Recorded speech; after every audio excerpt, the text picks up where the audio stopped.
नमस्कार, मैं शीतल पी सिंह, सत्यहिंदी.com पर आपका स्वागत है। मैंने अपने पिछले कार्यक्रम में बताया था आपको कि मैं अब चुनाव यात्रा पर निकला हुआ हूँ उत्तर प्रदेश में। बाद में दूसरे राज्यों को अभी देखूंगा, जहाँ जहाँ जा सका जाऊंगा, कुछ मेरे इसमें है, लेकिन फ़िलहाल तो उत्तर प्रदेश। और इसी क्रम में राहुल गांधी की जो अमेठी में रैली हुई थी वो मैंने कवर की थी, आपने वीडियोज़ देखे हैं। कल मैं गाजीपुर में था, एक गांव मुड़ियार है, सैदपुर वहाँ का एक मशहूर कस्बा है बनारस के पास, उसके पास।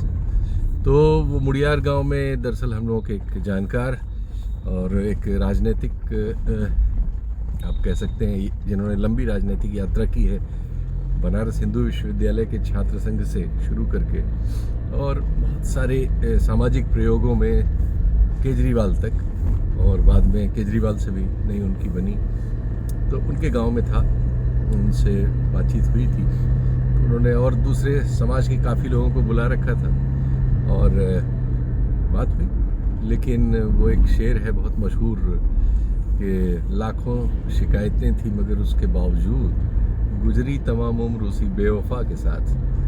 तो जाति वाला मामला जो है वो बहुत आगे है और वो सबसे ताकतवर है। धार्मिक विभाजन बिल्कुल है, लेकिन जाति सबसे प्रमुख है।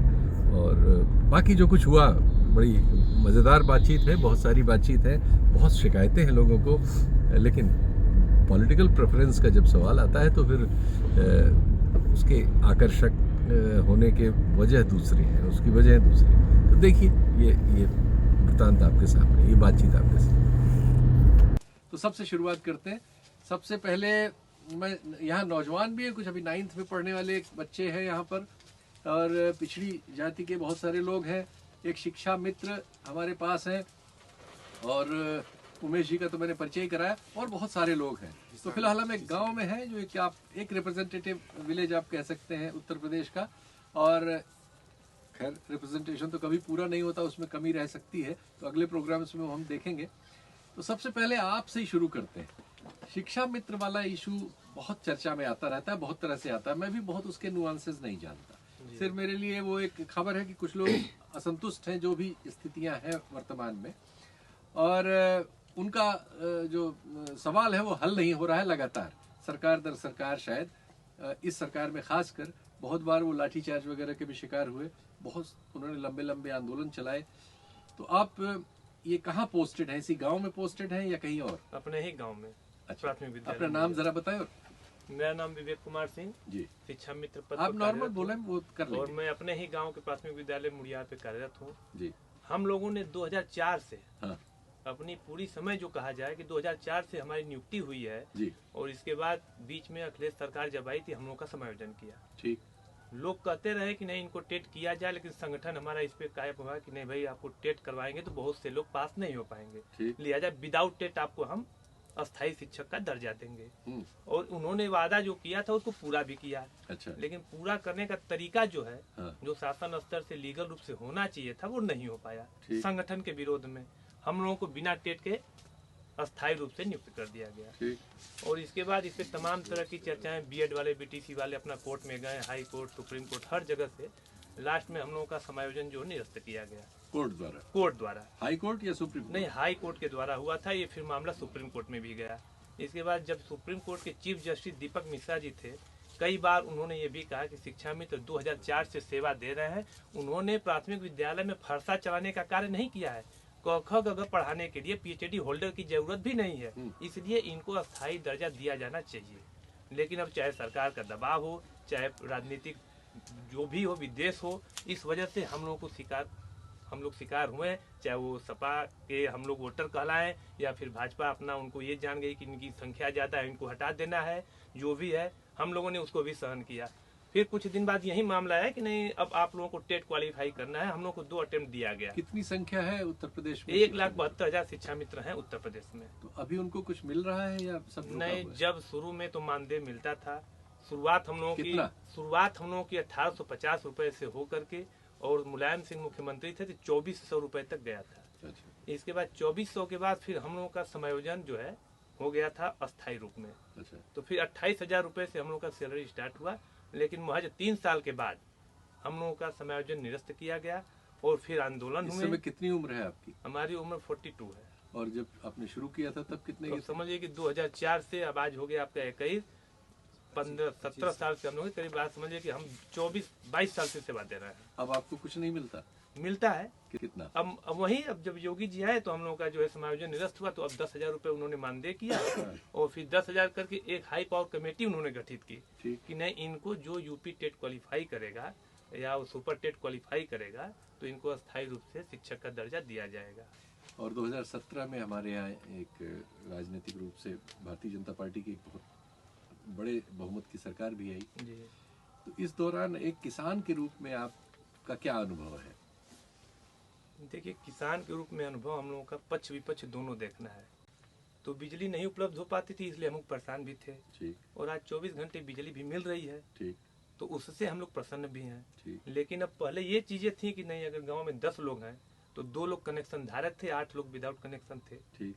अब सब लोग कनेक्शन धारक भी हो गए हैं, सारे लोग बिल दे रहे हैं और बिजली ले रहे हैं, आनंद भी ले रहे हैं, उसमें कहीं से कोई दिक्कत नहीं है। ठीक। लेकिन कुछ चीजें ऐसी हैं जिसको सरकार को सामाजिक रूप से उसको ध्यान देने की जरूरत है। जैसे हम लोगों के करियर को लेके नहीं, वो अलग, मैं किसानी की बात कर रहा हूँ। ठीक। ठीक।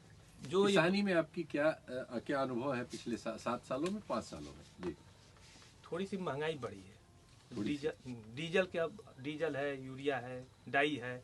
नहीं, डीजल जैसे हमारी जो जानकारी है जी। 2014 से और इस समय जो उसका दाम है, वैसे अभी तो घटाया है लेकिन चुनाव से पहले, लेकिन उसके पहले जो दाम था वो लगभग दुगना था।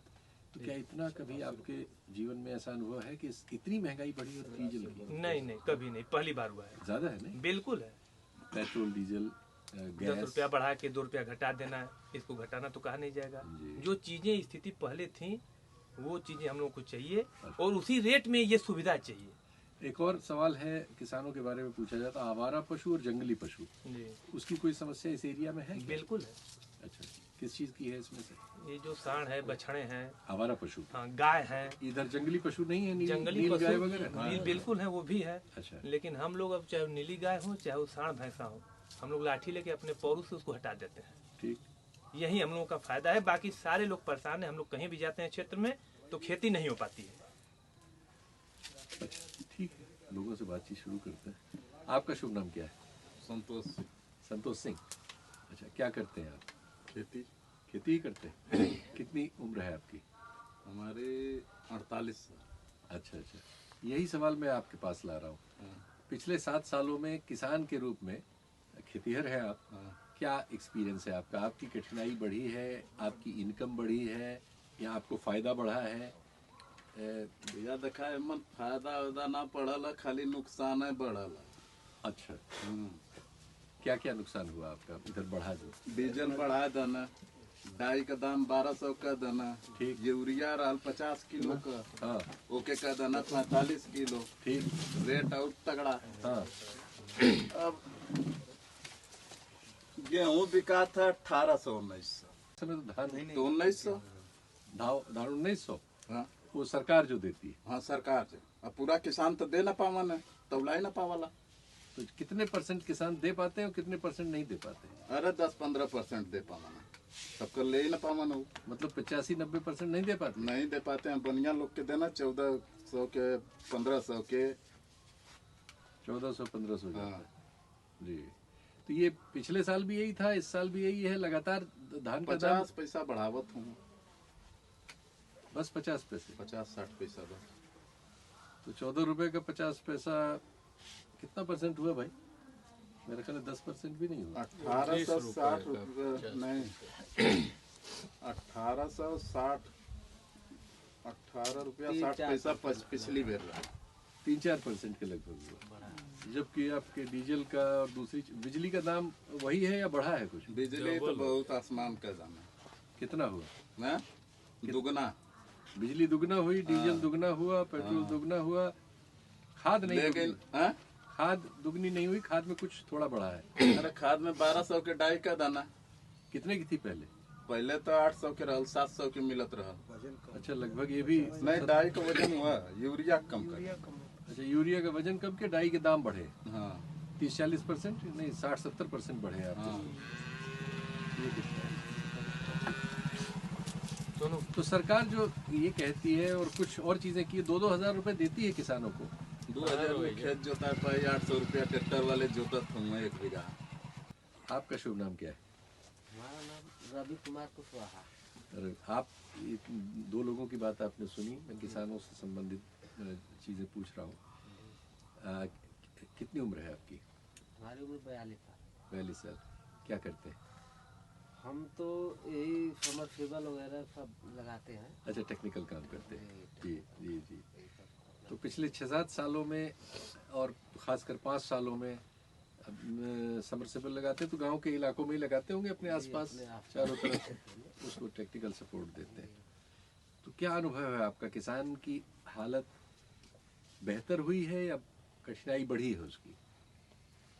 कठिनाई बढ़ल का, परिश्रम तो बराबर ही करे के है। बिना परिश्रम कैले होखे के ना। ये जौन सरकार का मिलत बा, अभी चाहे महंगा रहे या सस्ता रहे, किसान के तो ले वही के है। लेकिन जितना मेहनत होत बा वो हिसाब से अनाज का दाम ना मिल पावत है। और तो सब कोनो बहुत ज्यादा और समस्या ना बा। समस्या का मतलब कि जैसे और जौन होत रहा, जैसे जबरदस्ती या छिनैती उनैती वगैरह, ये सब बहुत राहत है सरकार में। ठीक। हाँ, ये सब तो बहुत फायदा बा कि मतलब जे लूट मार करे वाला रहला या जबरदस्ती कोई काम करवावे वाला रहला, ये लोग तो बहुत कम। अब लोग हट गए हुए, ये लोग भग गए हुए ऐसे। ये कुल फायदा है सरकार में। थोड़ा लेस सरकार में तो बड़ा छुआ रहला कुल दबाव में, मतलब ये काम करवावे के जबरदस्ती भी लोग करवा लेते रहना। हाँ, एक कुल से थोड़ा में राहत बा कि कोई काम जबरदस्ती को ना के उसे करावा था, न कोई के ले के जबरदस्ती छीन के रख सका था। हाँ, एक कुल से तो बहुत फायदा है सरकार में। पुलिस वाला एडमिनिस्ट्रेशन अच्छा है। हाँ, ये सब सिस्टम अच्छा है कि कोई जबरदस्ती कोई का ले ना सका था। अस्पताल वगैरह का कोई एक्सपीरियंस हुआ है आपका? अस्पताल वगैरह का तो हम होम्योपैथ दवा का भी जरूरत पड़ेला तो ले लेला, अस्पताल में तो ना जाइला। जाते नहीं। नहीं। आपके पास वो कार्ड बना हुआ है जो कहा जाता है कि 5 लाख रुपए का बीमा का एक कार्ड है? कार्ड है हमारे पास। आपका है? आप उसमें एलिजिबल है? अच्छा अच्छा अच्छा। उसमें शायद कोई एलिजिबिलिटी होती, सबका नहीं बन पाता शायद। लाभ अभी हम कुछ नहीं लिए हैं, हमको आवश्यकता नहीं पड़ा पूरे हमारे परिवार को। लेकिन आपके पास है? हमारे पास। जी जी जी, ठीक। और एक चीज़ और है कि इस समय ये कहा जाता है कि कुछ पार्टियां या कुछ लोग हैं, खासकर सत्तारूढ़ दल के लिए कहा जाता है कि वो राजनीति में धर्म का इस्तेमाल कर रहे हैं, धर्म की बात करते हैं वो ज़्यादा। ये अच्छी बात है या बुरी बात है? नहीं, ये तो बुरी बात है। आपको लगता है कि बुरी बात है? हाँ, धर्म का इस्तेमाल करना ये तो बुरी बात है। राजनीति में धर्म का इस्तेमाल नहीं राजनीति में धर्म से क्या लेना देना है? अच्छा हमारा देश धर्मनिरपेक्ष देश है, इसमें हर धर्म के लोग रहते हैं। अच्छा। तो इसमें तो राजनीति धर्म के ऊपर नहीं करनी चाहिए। जी जी जी जी, ठीक है। अच्छा, आपसे बात हो थोड़ी सी। आपका शुभ नाम क्या है? वहीं बैठ के। ललन विश्वकर्मा। अच्छा अच्छा, विश्वकर्मा जी। जी। और मन के नसीब बालाजी पर पढ़ाते हैं इंटरमीडिएट में। अरे वाह। तो जहाँ तक परिवर्तन की बात है जी। इन्होंने शिक्षा में तो परिवर्तन जहाँ तक है कि कोशिश की है लाने के लिए, लाए भी। ठीक। और कोरोना के चलते कुछ मुश्किल आई हम लोग सामने। ठीक। कोर्स बहुत पीछे हुए या बहुत से कंप्लीट नहीं हो सके, उन्होंने बहुत से चैप्टर को निकाल भी दिए। ठीक। तो कहने मतलब कि जहाँ तक महंगाई की बात है, तो महंगाई या तो वह उस चीज़ की कमी हुई देश के अंदर में, यदि उस चीज़ की यदि पर्याप्त मात्रा यदि रहती देश में, तो तेल का या किसी चीज़ की दाम में जो बढ़ोतरी हुई शायद ना होती। तो उसको कंट्रोलिंग गवर्नमेंट को करना चाहिए। तत्काल जो है किसी बाहरी देश से या किसी देश से आयात करके आम पब्लिक के लिए जो तेल का दाम है या कोई भी चीज़ के जो दाम है उसे कंट्रोल या उसको कंट्रोल किया जा सकता है। गवर्नमेंट को इस बात पर ध्यान देना चाहिए कि जो महंगाई बढ़ी है, जो महंगाई बढ़ी है, जिस चीज़ की महंगाई बढ़ी है उसको कंट्रोलिंग किया जाए। तो महंगाई हालांकि गवर्नमेंट ने इलेक्ट्रिक में जो भी किया है, अन्य गवर्नमेंटों की अपेक्षा इलेक्ट्रिक की जो जनता जो चल रही है बहुत ही अच्छी चल रही है। पर्याप्त बिजली भी मिल रही है, किसानों को बिजली के चलते कोई असुविधा नहीं हो रही। इसमें तो गवर्नमेंट की ठीक है। यहाँ तक गवर्नमेंट को खाली महंगाई जो है, जैसे डीजल वगैरह, पेट्रोल वगैरह, इस पर कंट्रोल करना चाहिए। तो आप जैसे मान लीजिए खाने पीने की जो सामग्री है उस पर थोड़ी गवर्नमेंट को थोड़ा सा ध्यान देना चाहिए। तो किसानी वगैरह में भी कोई दिलचस्पी है? क्या है नहीं, किसान के भाई, किसान जिस तरह से आज ठंडा के मौसम जिस तरह से हम लोग गेहूं को सींच रहे हैं या भर रहे हैं, यदि उनको पर्याप्त मात्रा में या उचित मात्रा में गेहूं का दाम मिलता, या गवर्नमेंट ने जहाँ पर मैंने क्रय विक्रय केंद्र बनाया है वहाँ पर भ्रष्टाचार न हो, किसान यदि सहूलियत से वहाँ पर जाएँ गेहूँ या धान बेचें, तो किसानों को बहुत ही अच्छा लगेगा, या बहुत अच्छी तरह से उनको अनुभव होगा इस बात का कि नहीं गवर्नमेंट कुछ हमको कर रही है। अब धान लेके जाने के बाद ये बोलें कि इसमें इतना परसेंटेज नमी है, इतना परसेंटेज ये है, तो ये सब ठीक नहीं। किसान बहुत मेहनत से धान उगाते हैं या गेहूँ को उगाते हैं, बहुत बड़ा कष्ट पड़ता है कि इतने ठंड के बावजूद भी किसान खेत में रहते हैं और उसको सींचते हैं, और सींचने के बावजूद यदि उनको उचित पर्याप्त मात्रा में यदि उनको दाम नहीं मिलता है तो सारा साधना को तकलीफ होती है। हालांकि गवर्नमेंट दाम दे रही है, बशर्ते जो क्रय विक्रय केंद्र बनाए हैं वहाँ पर उनको ख्याल करना चाहिए कि वहाँ पर लोग जो हमारे अधिकारी हैं क्या व्यवहार कर रहे हैं किसानों के साथ। वो जो दिल्ली के बॉर्डर पे किसान बैठे हुए थे, बहुत आप सब लोगों को पता ही होगा, 1 साल के आसपास आंदोलन चला, अभी सरकार ने वो फैसला वापस लिया है जो पहले कर दिया था, 3 कानून लाए थे। उसके बारे में आपकी क्या हमारे समझ? विचार में है कि जब गवर्नमेंट ने किया ही तो उसको बहुत पहले ही कर देना चाहिए था। जब सुप्रीम कोर्ट का उसमें पाबंदी लगी या रोक लगी तो गवर्नमेंट को उसी वक्त जो है उनसे बात करके उसको नष्ट करना चाहिए था, उसको आगे बढ़ाने से कोई फायदा नहीं। अच्छा, कुछ लोग कहते हैं कि टीवी वगैरह पे आता था कि जो आंदोलन कर रहे थे वो किसान नहीं थे, किराए पे आए हुए थे। आप लोग भी ये मानते हैं? हालांकि उसमें कुछ लोग तो जरूर है, ऐसी बात नहीं है भाई। अखबार जो या पेपर में या टेलीविजन में जो न्यूज आते हैं तो 100% तो झूठ हो के नहीं। कुछ लोग उसमें हैं जो कि किसी को बदनाम करने की कोशिश कर रहे हैं। हालांकि उसमें कुछ ऐसे प्रावधान सामने हमारे आई कि लोग बोल रहे हैं कि नहीं कि जो किसान है या जो उनके खेत हैं गवर्नमेंट जो है वो खेत को ले लेगी या उस जमीन को ले लेगी। तो हालांकि यह प्रावधान या यह नियम हमारे सामने या अखबार में या टेलीविजन के सामने आया नहीं। कुछ लोग मौखिक ही हमको बताए, मगर जब विधानसभा में या लोकसभा में जब तोमर जी जो कृषि मंत्री हैं उन्होंने जब बार बार, हम टेलीविजन देख रहे थे उस समय, उन्होंने बार बार कहा कि ये आपको कोई इसमें शक है तो हमको बताएं। तो विपक्ष के कोई भी नेता इसके बारे में ये संसद में नहीं कहा कि नहीं कि कृषि वाली जमीन जो है किसी के पट्टे पर ली जाएगी या उसको जबरदस्ती ले ली जाएगी, किसी ने बताया नहीं। हाँ, आम जो कुछ विपक्ष के जो गांव घर में है वो ये बात बताए तो हमको भी इस बात में विश्वास हुआ नहीं। सब इस समय इस जो आपकी बातचीत से मुझे निकला कि 2-3 बातें। एक तो आपके हिसाब से जो किसानों को फसल का मूल्य मिलना चाहिए वो आपको संतुष्ट नहीं है, सभी ने ये कहा। तो दूसरा, आप लोगों ने ये भी कहा कि बिजली और सड़क वगैरह में आप लोगों को संतोषजनक लगता है सरकार का करवा। और तीसरा, आपकी सबसे बड़ी इशू है कि पशु जो आवारा पशु है और जंगली पशु है, ये एक बड़ी समस्या है। हाँ।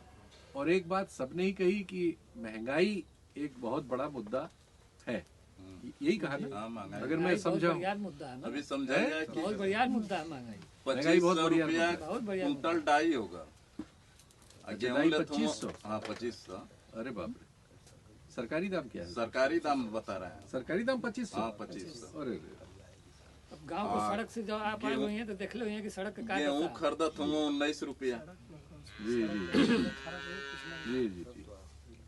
कुल कागज में काम होता हैं? कुल हवाई काम होता हाँ। मीडिया द्वारा बतावल जाता कि होता। बिजली का तार कुल खराब हो गया, हाँ, आप कागज में बताइए, कंप्लीट कुछ आप होगा। अच्छी बात कह रहे हैं। मीडिया के बारे में आपने कुछ बात कही जो सुनने लायक है, बताएं। सब हवाई काम हो रहा है इस सरकार में, और क्या। अच्छा, शुभ नाम क्या है आपका? विमल कुमार सिंह। जी, बताएं आगे। प्रश्न पूछिए, उसका जवाब देंगे। जरूर। मीडिया के बारे में आप कुछ कह रहे थे जिस पे मेरी दिलचस्पी है, क्योंकि मैं मीडिया से हूँ और अपनी आलोचना सुनना चाहता हूँ। मीडिया जो है इस देश का चौथा स्तंभ है जी लेकिन जिस हिसाब से पिछले 8 सालों में देखा जाए जी। तो लगभग 70-80% मीडिया जो है मोदी भक्त हो गई है। अच्छा, जो हकीकत दिखानी चाहिए, प्रश्न पूछना चाहिए सरकार से, प्रश्न पूछती है विपक्ष से। ठीक। तो ये एक प्रकार से लोकतंत्र के लिए बहुत घातक है। निष्पक्ष होकर पत्रकारिता करना चाहिए। हम भी पत्रकारिता करते थे पहले, अच्छा, 2-3 पेपर से जुड़े थे, ठीक लेकिन ऐसी भ्रष्टाचार की 2-4 खबरें भेजे, वहाँ से नहीं छपा, ठीक तो हमने उसको छोड़ दिया। ठीक। हमने कहा कि हमने पत्रकारिता क्या ईमानदारी से करने के लिए इसको चुना हो। ठीक। जब कोई मतलब नहीं, हत्या बलात्कार लूट की खबर तो सब लोग छापते हैं, कुछ भ्रष्टाचार के मुद्दे भी निकले, ठीक। देश की जनता जाने ठीक। कि ब्लॉक में क्या भ्रष्टाचार है, हॉस्पिटल में क्या भ्रष्टाचार है, हम्म। छोड़ दिया मैंने। अच्छा, एक बात और बताइएगा, ये जो हमारे देश में मुसलमान हैं, जी। इनमें आप लोगों को क्या क्या बुराई नजर आती है? मुसलमान को मीडिया वालों ने या कहिए कि समाज ने गद्दार घोषित कर दिया है। हाँ। ऐसा नहीं कि मुसलमान सब जो है आतंकवादी हैं या गड़बड़ हैं। हाँ। हमारे देश में कई प्रांत ऐसे हैं जहाँ नक्सली हिंदू भी हैं। हाँ। अब तो मान लिया नक्सलवाद थोड़ा सा कम हुआ है, लेकिन ऐसा थोड़ी किसी पे ठप्पा लग गया है कि मुसलमान है तो आतंकवादी होगा, हिंदू है तो बहुत सही होगा। आप किसी को अगर आवारा घोषित कर देंगे, आपका लड़का ही है आपके परिवार का, तो निश्चित आवारा हो जाएगा। आप उस पर विश्वास करिए ना। अच्छा, आप में से कितने लोग हैं जो ये ठीक समझते हैं कि जैसे कुछ जगहों पे घटनाएं आई थी कि गोकशी या किसी मामले में कोई मुसलमान, पता नहीं उस पे वो बात सही थी या गलत थी, किसी को पकड़ा और फिर भीड़ ने उनको पीट पीट के मार दिया, ऐसी कुछ घटनाएं पिछले सालों में आई। हुई थी। तो आप में से कितने लोग उसको ठीक समझते हैं और कितने लोग समझते हैं कि ये गोवशी तरीका ठीक नहीं? तरीका गड़बड़ है, उसको कानून, वो गड़बड़ है तो उसको कानून सजा देगा ना सर। नहीं, आप दूसरे लोग नहीं बोल रहे हैं थोड़ा सा इस सवाल पर। नहीं मन तो देखा जाए हिंदुओं करत हूँ सबसे ज्यादा गौकशी। अच्छा, हाँ, पकड़ पकड़ के बेच देत हूँ, गाड़ी लदत है, योगियो राज में लदत है। योगी राज में आप हाँ, कह रहे हैं कि 500 रुपया दे, गाँव वाले चट्टे लड़का आ रही है, पकड़ के उनके पकड़ा दिए, राती का लाद लिए। अरे प्रशासन खुद कराओ थे, पैसा लेते, छोड़ देते गाड़ी पकड़ के। 100 नंबर वाले पुलिस पैसा 100 नंबर लेते, लेते। छोड़ देते। थाने का पुलिस अच्छा, कोतवाल लेते हों इसका जब। इलीगल काम अभी भी हो रहा है? अभी भी चालू है, अभी बंद भी चालू नहीं है। है। ये आपने सुना है या आप जानते हैं? अरे हम लोग देखे भी हैं। अच्छा, ये कहते हैं कि इस समय जो अभी सरकार है, जी चूंकि उसके मुख्यमंत्री जो है वो पूर्व वहाँ पहाड़ से हैं ओरिजिनली, जी और गोरखपुर में जहाँ से वो मठ जहाँ चलता है, जी वहाँ की अपनी लोकल राजनीति में इस तरह से सामाजिक बंटवारा है कि एक पहले जो हरिशंकर तिवारी थे, एक उनका अड्डा है, एक मठ का अड्डा है, तो जाति के आधार पर बंटा हुआ है। तो ये कई नेताओं ने आरोप भी लगाया है कि इस समय जो सरकार है वो राजपूत जाति के लोगों को ज़्यादा प्रश्रय देती है। ज़्यादातर थानेदार वगैरह जहाँ मौका मिलता है, एसपी डीएम वगैरह, इन जातियों से नियुक्त करती है, इन्हीं पर ज़्यादा यकीन करती है, और इसलिए इस जाति का इनको ज़्यादा समर्थन प्राप्त है। तो जैसे आरोप हम यादवों पे लगाते हैं, तो ऐसे ही आरोप ठाकुरों पे दूसरे लोग लगाते हैं। इसमें क्या सच्चाई है, आप देख पाते हैं? सच्चाई तो हम यही देखते हैं कि समाजवादी पार्टी की सरकार में ये तो सत्य है कि एक विशेष जाति का बोलबाला होता है इस राज्य में, चाहे वो कुशवाहा हो, चाहे विश्वकर्मा हो, चाहे वो सारे लोग एक तमाम है, कोई दिक्कत नहीं। लेकिन समाजवादी पार्टी की सरकार में ये एक जाति विशेष के लोग जो हैं वो ये तो तय है, हमने बहुत देखा है कि नहीं, वो कहीं भी हो, थाना में हो, पगड़ी बांध के बैठ जाना, ये कर देना, वो कर देना, दबंगई हो, गुंडई हो, ये एक उनका लक्षण है जो कि समाज में अच्छा नहीं है। आपका ये अनुभव? ये मेरा अनुभव है। ठीक, आपसे भाई साहब बात करें, 2022 के बारे में क्या कहेंगे? 2022 ये निकाल ले, जब सरकार बन जाए, कौन हम बताएं। यहाँ का सीट तो ना निकलेगा। ये रिजर्व सीट है ये? हाँ, अनुसूचित। ये अनुसूचित जाति की है। जी। अभी कौन एमएलए है किस पार्टी का? अभी तो सपा के थे सुभाष पासी, अभी वो भाजपा में चले आए हैं। अच्छा, जो यहाँ सपा के एमएलए थे वो भाजपा में जा चुके हैं? जी, 1 महीना पहले। अच्छा, 1 ही महीना पहले। जी। अच्छा, रिजर्व सीट है। तो आपको क्या लग रहा है इस सीट पर? ना सुभाष पासी यहाँ से लड़े तो जीत ना पाए, भाजपा से मान लीजिए लड़ते नहीं? ना जीत पाए। अच्छा, कोई और लड़ा भाजपा से तब? यहाँ की सीट ना निकली, न निकली। अच्छा, 2022 के अनुसार तो देखिए भाजपा तो मुश्किल है क्या है। अच्छा। तो 100% हमारा अनुभव से है कि भाजपा तो नहीं आएगी। ठीक। अब उसके बाद रही बसपा, तो बसपा का तो धीरे धीरे वो समाप्त हो चुकी है। अच्छा जी, तो सपा की जहाँ तक उम्मीद है कि वही आ सकती है। अच्छा जी, आप सर, आपकी राय क्या है? और देखिए, दो में से सपा या भाजपा, दो में से एक ही आएगी, चाहे जो भी आ जाए। अच्छा, आपको क्या लगता है? तो भाजपा है, सपा। भाजपा या सपा? आप अगर अपना वोट देना चाहेंगे तो दोनों में से किसको पसंद करेंगे? भाजपा को। भाजपा का सरकार बनाती भाजपा की बन रही सरकार? अच्छा अच्छा। आपके हिसाब से? भाजपा 100 सीट के नीचे है। अच्छा अब पूर्ण बहुमत से सपा सरकार बनाने जा रही है। अच्छा पूर्वांचल में किसान आंदोलन भाजपा को खत्म कर दिया, इधर जो है पूर्वांचल में भी काम खत्म है भाजपा का। अच्छा ये बताइए कि ये इस समय हम लोग जो घूम रहे हैं उसमें यही सवाल उभर रहा है, हर चुनाव में एक सवाल उभर आता है, इस चुनाव का भी एक सवाल है कि जो धर्म की राजनीति है वो हमारे हिंदी हार्टलैंड में जाति की राजनीति को परास्त कर सकती है इस चुनाव में, या इस बार जाति की राजनीति धर्म की राजनीति से भारी पड़ जाएगी? देखिए, अभी तक जो सिचुएशन है, अब ये मुलायम सिंह की एक कला थी कि गाय पालने वाले और गाय काटने वाले दोनों एक साथ लेके वो चल लेते थे। ये गुण अखिलेश में नहीं है फिलहाल। तो अभी उन्माद तो है और इसको बढ़ाने की, फैलाने की कोशिश भी की जा रही है। इधर अभी काशी विश्वनाथ मंदिर कॉरिडोर का भव्य उद्घाटन और पूरा मीडिया से वो लग रहा है कि शिव साक्षात आ रहे हैं भागीरथ लेके केदारनाथ से काशी में। और उधर उसके पहले योगी जी का भाषण देना कि सरकारी पैसे से कब्रिस्तान की दीवारें बनती थी। तो ये सब उन्माद तो फैलाए जा रहा है। तो क्या कुछ फैल रहा है? जातियां आप बनारस उन्माद से में 40 होती किलोमीटर हैं। दूर है, आप 40 किलोमीटर ही दूर है बनारस में जहाँ ये सब हुआ, उसका असर कितना आया आपके गांव में? देखिए, असर तो है, सेंसेशन है कि भाई विंध्याचल धाम बन रहा है, चित्रकूट धाम बन रहा है, अयोध्या में मंदिर बन रहा है, काशी विश्वनाथ बन रहा है। तो अब मंदिर, हम बनारस में पूरा जीवन व्यतीत किए, वो हमारी कर्म नगरी है, लेकिन विश्वनाथ मंदिर शायद ही कभी किसी ने जिद किया हो तो हम लोग जा पाए हो। वो गलियां सकरी और गंदा और भाई पानी पत्तल दोना सब उसी में गिरना है, और बनारस गलियों का शहर। लेकिन अब जो उसकी भव्यता, अभी तक मैं दर्शन कर नहीं पाया बनने के बाद से, बन रहा था तो गया एक दो बार। लेकिन ये सब चीजें सरकार का काम नहीं है, ये अब ट्रस्ट और मत के लोगों को सरकार थोड़ी सहयोग कर सकती थी, लेकिन सरकार जिस तरह से, तो कल के दिन में दूसरे धर्म के लोग या दूसरे, तो वो अपनी तरह से चीजों को लेके चलेंगे। इससे क्या होगा, वैमनस्यता बढ़ेगी। ये एक बड़ा फैक्टर काम कर रहा है। हम डाइवर्सिटी की बात करते थे और यहाँ डिफरेंशिएशन बढ़ रहा है। आज क्या है कि छात्र संघों पे लगभग पाबंदी लगा दी गई है कथित अनुशासन के नाम पे, तो वो संवाद बंद हो गया। मीडिया कंट्रोल्ड है तो वहां से संवाद हो नहीं सकता।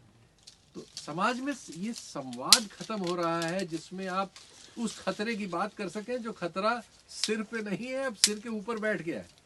बेसिकली खत्म किया गया।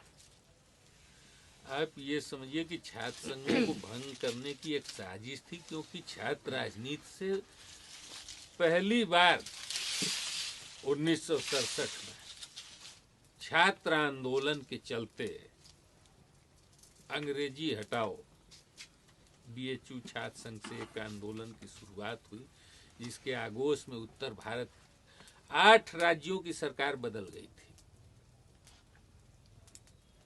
कांग्रेस के खिलाफ सरकार बनी थी। वो छात्र राजनीति और छात्र आंदोलन से, दूसरा जेपी मूवमेंट भी बेसिकली स्टूडेंट मूवमेंट था।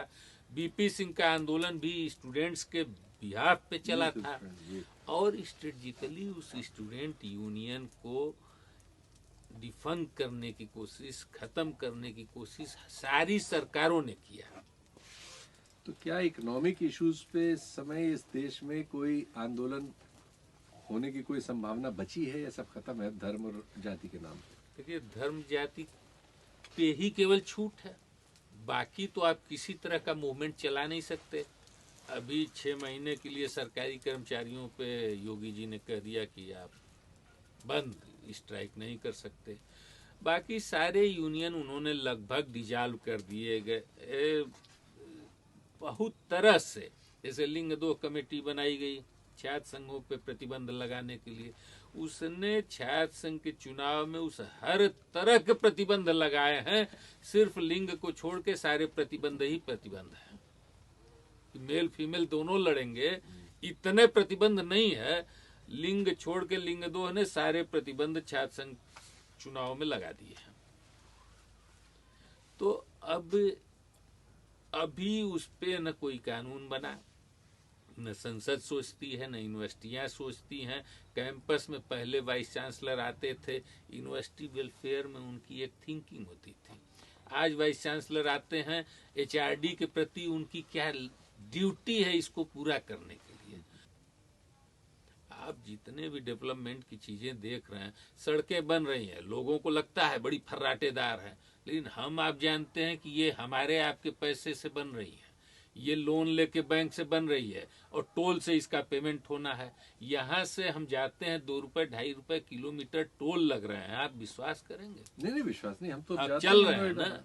यहाँ से दिल्ली जाने में 1500 रुपए का टोल है लगता है, और 6000 का तेल नहीं लगता, 1500 का टोल लगता है। और पहले जब तेल सस्ता था तो भी 1500 का टोल, और 1500 पहले मेरे पास दूसरी गाड़ी थी जो 20-25 का एवरेज देती थी, अब जो गाड़ी है वो 10-12 का एवरेज देती है। तो पहले तो हम जितना टोल उतने तेल लगता था। और ये है कि कुछ भी रेशनल नहीं रह गया। बहुत दिनों से टोल लग रहा है सड़कों पे, फिर भी उनका अभी बजट नहीं निकला। टोल को कम होना चाहिए जैसे जैसे उसका पेमेंट होता जा रहा है। ये लाइन आपने अच्छी की। तो रेशनैलिटी खतरे में है आपके साथ। हाँ, बिल्कुल खतरे में है। यही इसको समेटते हैं रेशनैलिटी के सवाल पे। आपसे तो अलग बात की जाएगी, आपको तो क्यों इसमें ढकेले। बहुत अच्छी बातचीत आपने की और कराई। सबको बहुत बहुत धन्यवाद। देखिए, सत्य हिंदी का ऐप डाउनलोड करें गूगल प्ले स्टोर पर।